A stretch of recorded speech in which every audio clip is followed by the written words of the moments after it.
makikita mo naman. Hawakan mo, kapag dito yung patawan. Pasikit yung mata mo. Makikita mo dito yung nagpasikit. Okay na? Parang may ano siya na. Maliwanag? Kuya, saan yung pang grade 8? Ano ma'am, grade 8. Magbaba mo dyan. Diba, diretso ka lang. Always din, diretso yun. Grade 8. Always, sabi ko always. Huwag kang kakaliwa, diretso ka lang. Maliwanag yun. Maliwanag tayo, kailangan ng problema. May problema na eh. Normal naman yun eh.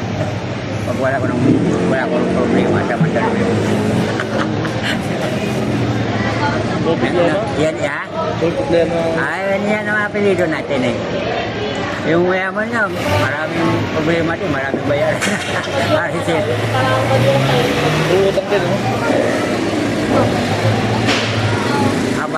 Habang nabubuhay tayo, may problema. Sabi nga ni Jesus na, follow me and carry your cross. Follow me and carry your cross. Di ba? Yung cross natin, siya rin nagpasali. Oo.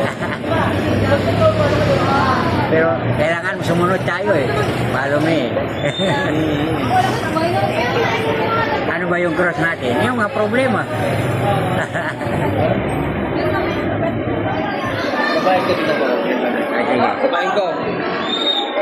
Yung grade 7 sa kayo. Sinisa? Grade 10? Grade 8 na yun? Grade 10? Oo. Anak mo yun, di ba? Ano ba yun? Yung grade 7 sa